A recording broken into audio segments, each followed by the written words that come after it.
Assalamualaikum warahmatullahi wabarakatuh, sahabat pelatihan yang berbahagia. Hari ini saya ingin menyampaikan materi terkait apa yang kita sebut dengan moderasi beragama dan pembangunan nasional. Sebuah tema yang sangat penting karena ini menjadi satu alasannya khusus moderasi beragama, ya. Kalau kita bicara moderasi beragama, ini menjadi isu yang sangat besar, terutama dalam konteks pembangunan nasional yang sudah masuk INN tahun 2020, tahun 2024. Ada dua yang saya kira perlu kita berikan penekanan. Pertama, kata moderasi. Ini kata moderasi ini, ya. Sekali kata moderasi ini harus difahami bagaimana cara beragama yang moderat. Nah, mengapa ini penting disampaikan? Karena ada kecenderungan beragama di satu sisi, ada gejala orang beragama itu justru belakangan, ya, sekali lagi belakangan, ada kecenderungan yang menggunakan pendekatan-pendekatan yang terlalu ekstrim di satu sisi, ya. Ada juga yang cenderungnya terlalu yang kita sebut dengan lebih tekstualis. Jadi tekstualis itu juga sesuatu yang ada persoalan tersendiri, tapi terlalu ekstrim juga hal yang lain. Karenanya kemudian yang kita sasar dalam konteks tema ini adalah beragamanya. Beragama berarti lebih kepada pelaku umat. Saya harus menegaskan ini karena kalau agama sendiri sesungguhnya secara konseptual sudah pasti moderat, sudah pasti wasatiyah, sudah mengajarkan normativitas yang moderat, yang inklusif, tapi problemnya kemudian bicara tentang beragamanya, ada orangnya atau isim fa'ilnya, ya. Nah, yang kedua di sini kalau kita lihat dari judul kita ini ada persoalan terkait dengan pembangunan nasional. Nah, kita tentu saja sangat paham dengan dua kata kunci pembangunan nasional ini. Pembangunan nasional yang sudah diusung berlangsung lama, sejak mulai Orde Lama, Orde Baru, seterusnya sampai sekarang dua informasi, pasti mensyaratkan dua hal. Yakni satu adalah menyangkut tentang bagaimana kenyamanan, keharmonian umat, dan yang kedua ujungnya nanti bisa melahirkan kemakmuran. Tidak mungkin pembangunan nasional akan berjalan dengan baik kalau terjadi disharmoni antar umat beragama. Nah, makanya kemudian dalam konteks dua tema ini, moderasi beragama akan sangat berkontribusi bagi pembangunan nasional. Sahabat pelatihan yang saya hormati, saya ingin masuk pada tema berikutnya, ya, terkait dengan apa yang kita sebutkan indikator, ya. Ada indikator, ada empat indikator yang menjadi konsep moderasi beragama. Nah, empat itu adalah satu konsep ini, apa yang kita sebut dengan anti kekerasan, ya. Jadi saya harus menyebut ini penting sekali. Sekali lagi belakangan ini ada kecenderungan orang yang meyakini pemahaman keagamaannya cenderung truth claim, kebenaran tunggal, dan yang lebih berbahaya kemudian memaksa kebenaran tunggal itu dengan cara-cara model-model kekerasan. Kekerasan itu dipahami bisa macam-macam. Bisa kekerasan fisik, bisa kekerasan non fisik. Kalau kekerasan yang pertama pasti mudah dilihat. Tapi yang tidak kalah berbahaya juga kekerasan non fisik, misalnya ujaran kebencian, kemudian cenderung membuat berita-berita yang sifatnya prasangka, kemudian penghinaan, bullying, dan macam-macam. Ini yang kemudian dalam konteks moderasi beragama juga satu hal yang harus menjadi komitmen kita, menjadi musuh bersama yang harus kita tentang. Nah, yang kedua, sahabat pelatihan yang saya hormati, komitmen kebangsaan, ya, komitmen kebangsaan ini sangat penting untuk kita jadikan indikator moderasi beragama karena ini akan berdampak kepada bagaimana semua kita, komponen bangsa ini, warga bangsa ini, menjadikan bangsanya itu harus bangsa yang dicintainya.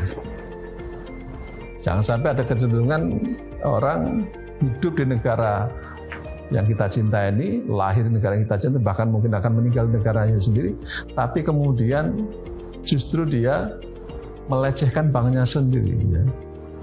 Menghina bangsanya sendiri. membanding-banding dengan bangsa lain. Itu seringkali yang sering saya komentari, rumput tetangga lebih hijau daripada rumput kita. Padahal tetangga belum tentu punya rumput ya. Ini saya kira penting. Atau membanding-bandingkan. Ya jangan dibanding-bandingkan. Kita lahir di negara kita yang kita cintai. Komitmen kebangsaan harus menjadi satu hal yang kita kedepankan. Yang dalam bahasa agama kita sering sebut dengan hubbul watan minal iman ya. Kalau orang barat sampai pada satu kesimpulan orang mereka antri ini kan bagaimana semua kita membangun komitmen kebangsaan, dan para sobat pelatihan hormati seharusnya ini sejak awal ditanamkan ya. Kalau kita guru ya di lingkungan pendidikan. Kita masih ingat dulu kalau tahun 80-an para guru kita itu sejak awal sudah menanamkan nilai kebangsaan melalui lagu-lagu tanah air ya, lagu-lagu cinta tanah air, lagu-lagu wajib. Nah, ini saya kira perlu kita bangkitkan lagi, karena memang membangun komitmen kebangsaan harus dirintis sejak usia kita masih di bangku TK, Rodotul Atfal, Bustanul Atfal dan seterusnya, sampai kemudian pada usia dewasa sangat terbiasa. Sahabat pelatihan, yang tidak kalah pentingnya kemudian orang yang punya komitmen kebangsaan akan melahirkan sikap ini, toleran. Nah, toleransi, mengapa kita perlu ini menjadi concern kita bersama? Negara kita ini jelas kita sudah tahu plural dalam banyak hal. Keberagamaannya luar biasa kaya. Ada sekian agama, minimal ada 5 agama ya yang berada di negara kita dan diakui secara regulasi. Bayangkan kalau kemudian terjadi satu sama lainnya tidak saling toleransi. Maka komitmen kebangsaan satu sisi, tapi sisi yang lain ya, toleransi adalah hal yang juga mutlak diperlukan dalam konteks membangun moderasi beragama. Hidup bisa toleran kalau dimulai dengan, dalam bahasa yang sering saya ungkapkan, membangun apa yang kita sebut dengan saling mengenal, ta'aruf. Dari ta'aruf insya Allah munculkan toleransi, tasamuh. Dari tasamuh insya Allah melahirkan saling mencintai. Min ta'aruf ila tasamuh, min tasamuh ila tahabbu, kira-kira seperti itu. Dan yang terakhir, ini yang terakhir saya kira poin penting yang tidak kalah pentingnya dalam konsep membangun indikator moderasi beragama adalah kita harus ramah terhadap budaya lokal. Mengapa? Karena Indonesia kaya dengan budaya, suku, adat, dan budaya lokal adalah bagian dari kekayaan bangsa. Budaya lokal menjadi ciri bangsa ini yang lahir dari sekian banyak suku bahasa, sehingga budaya lokal juga satu hal yang harus kita pelihara menjadi aset bangsa. Seringkali kalau dalam Islam misalnya disebut dengan al-urf. Al-urf.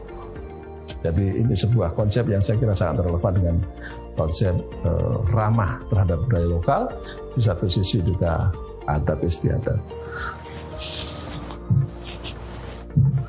Saya ingin masuk pada tema berikutnya ya, yang ini juga penting.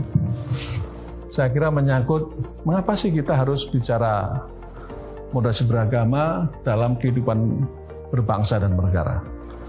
Setidaknya ada beberapa reasoning yang harus saya sampaikan dalam pertemuan sahabat pelatihan. Pertama, ya, kita tahu tadi di awal saya sampaikan, Indonesia sebelum bernama Indonesia, orang sering menyebut Nusantara, ini dulu dikenal dengan ya negara yang sangat religius. Hampir semua keyakinan itu tumbuh di negara kita ini. Jauh sebelum nama Indonesia itu lahir. Dulu masih disebut Nusantara. Berbagai keyakinan sudah ada. Nah, karena itu sebuah realitas yang tidak bisa kita hindari. Sebagai sebuah negara yang sangat kuat religiositasnya, maka tugas kita bagaimana kemudian religiositas itu menjadi bagian penting yang juga harus kita perkuat kekayaan bangsa. Nah, di satu sisi, ya, negara ini hadir begitu kita memproklamirkan tahun 1945, ada sekian banyak diskusi. Kita ini di satu sisi nilai-nilai agama sudah terbangun sedemikian kuat, tapi di sisi lain kita juga harus menghadirkan sebuah negara. Konsep kita apakah negara ini berdasar negara agama atau bukan? Muncullah beberapa pandangan yang kemudian diskusinya sangat alus, diskus pada tahun itu. Satu sisi ada yang menghendaki negara agama, sisi lain negara sosialis, sisi lain negara komunis. Dan sampai pada satu kesimpulan, para founding fathers kita, berarti pendiri bangsa ini bersepakat, negara kita bukan negara agama. Tapi jangan lupa, negara kita juga bukan negara sekuler yang menegasikan agama. Negara kita negara apa? Negara yang menghargai agama di satu sisi, di sisi lain kita juga melindungi pemeluk agama. Lalu menggunakan bahasa titik temu yang belakangan oleh para founding fathers disebut dengan Pancasila. Pancasila, 5 principle. Inilah yang kemudian menjadi kalimatus sawa, titik temu dari sekian kepentingan warga bangsa. Semua agama terakomodir di situ. Maka kemudian Pancasila, sila pertama Pancasila ketuhanan yang Maha Esa, semua agama terakomodasi di situ. Nilai kemanusiaan terakomodir di situ. Nilai keadilan terakomodasi di situ. Permusyawaratan terakomodir di situ. Nah, 5 prinsip dasar, 5 principle ini yang kemudian harus kita jaga sampai hari ini. Dan yang terakhir saya kira, saya ingin berikan catatan yang sangat penting ya menurut saya.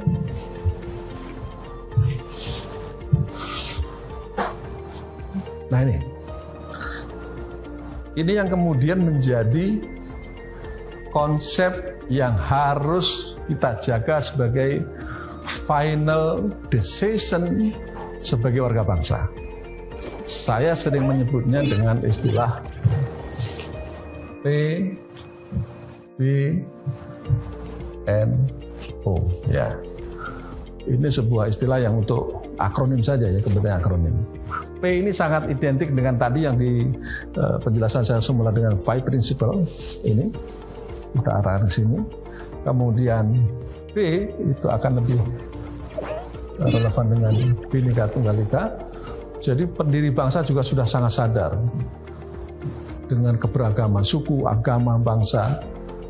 Mereka menjadikan ini aset bangsa. Apa kesimpulannya? United in diversity. Kita boleh bermacam keberagaman, agama, suku, bangsa, tapi satu, berbhinneka tunggal ika, dan kemudian dilambangkan dengan Garuda Pancasila. Kemudian N ini lebih dekat dengan NKRI, ya, Negara Kesatuan Republik Indonesia, yang sampai ini menjadi pilar kita yang ketiga, dan terakhir adalah Undang-Undang Dasar 1945. Sahabat latihan, inilah pentingnya moderasi beragama dalam pembangunan nasional. Wassalamualaikum warahmatullahi wabarakatuh.